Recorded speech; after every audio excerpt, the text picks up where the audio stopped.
Hello बच्चों, तो चलिए इस प्रश्न को पढ़ते हैं। बिंदु -1, 3, -2 से जाने वाली तथा x/1 बराबर y/2 बराबर z/3 तथा x+2/-3 बराबर y-1/2 बराबर z+1/5 के लंबवत रेखा का समीकरण ज्ञात कीजिए। तो यहाँ पर देखो, हमें एक बिंदु दिया हुआ है जिससे रेखा जा रही है और इसके दो लंबवत रेखाओं के समीकरण दिए हुए हैं, तो हमें उस रेखा का समीकरण ज्ञात करना है। तो प्रश्न में आगे बढ़ने से पहले इस प्रश्न से संबंधित जो मुख्य अवधारणा है उसकी हम चर्चा कर लेते हैं। तो देखो, मुख्य अवधारणा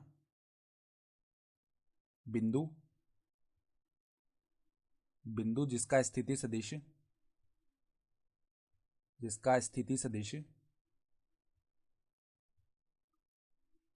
R1 सदिश हो वह M सदिश समांतर सदिश हो, M सदिश समांतर सदिश हो तो रेखा का समीकरण क्या लिखते हैं हम? समीकरण यहाँ पर देखो, R सदिश बराबर में R1 सदिश प्लस में लैम्डा M सदिश, यानी कि रेखा का ये सदिश रूप में समीकरण होता है जहाँ पर R1 सदिश क्या होता है?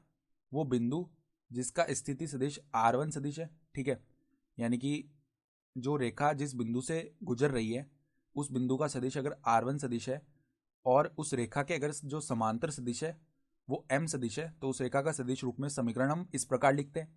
तो देखो, सवाल में हमें बताया हुआ है कि रेखा जो है वो किस बिंदु से जा रही है, अर्थात R1 सदिश का मान तो हमें बताया हुआ ही है। तो -i प्लस में 3j प्लस में नहीं, माइनस में 2k, ये मान तो हमें सवाल में दिया हुआ है। अब हमें M सदिश निकालना पड़ेगा उस रेखा का समीकरण याद करने के लिए। तो M सदिश निकालने के लिए देखो, हमें बताया हुआ है कि वो रेखा जो है वो इन दोनों रेखाओं के लंबवत है। तो अब देखो, हमारे पास में जो सवाल में दोनों रेखाएं दी हुई हैं तो उनके जो समांतर सदिश है वो हम निकाल सकते हैं। हम जानते हैं कार्तीय रूप में जब रेखाएं लिखी हुई होती हैं तो उनके समांतर सदिश क्या होते हैं। देखो, अगर हम A सदिश बोलें, जो पहली रेखा दी हुई है सवाल में, अगर उसका जो समांतर सदिश है वो कैसे लिखते हैं हम? यहाँ पर x/1 जो लिखा हुआ है ये समांतर सदिश का i कैप का गुणांक हो जाता है, तो i कैप। फिर देखो, y बट्टा में जो लिखा हुआ होता है यानी कि 2 लिखा हुआ है तो वो j कैप का गुणांक हो गया, तो 2j कैप। प्लस में देखो, ये जो z बट्टा में लिखा हुआ होता है ये 3k कैप। तो ये जो है इस पहली रेखा का समांतर सदिश आ जाएगा। इसी प्रकार दूसरी रेखा के लिए जो समांतर सदिश है वो क्या हो जाएगा? -3i कैप प्लस में 2j कैप प्लस में 5k कैप।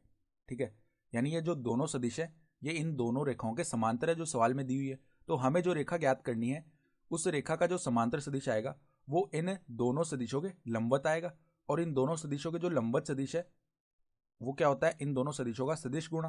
तो इनका सदिश गुणा हम कर लेते हैं। तो देखो क्या आएगा, i cap, j cap, k cap पहले ऐसे लिखेंगे, फिर 1 2 3 यहाँ पे लिखेंगे, फिर -2 नहीं, -3 2 और 5 ऐसे लिख देंगे।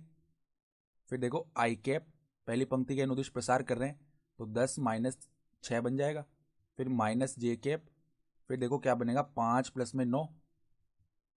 ठीक है, फिर प्लस में k कैप, फिर क्या बन जाएगा हमारे पास में 2 प्लस में 6। तो देखो, जो हमारे पास में समांतर सदिश है वो क्या बन जाएगा यहाँ पर, 4i cap -14j cap plus में 8k कैप। तो अब हमारे पास में रेखा का समांतर सदिश भी आ गया है। तो जो अभिष्ट रेखा का समीकरण है सदिश रूप में वो क्या बन जाएगा, R सदिश बराबर -i कैप प्लस में 3j कैप -2k कैप। ठीक है, और प्लस में लेमडा गुणा 4i cap -14j cap plus में 8k कैप। ठीक है, और ये हमारा क्या हो जाएगा, उत्तर भी हो जाएगा। तो आशा करता हूँ कि आपको ये प्रश्न समझ में आया होगा। धन्यवाद।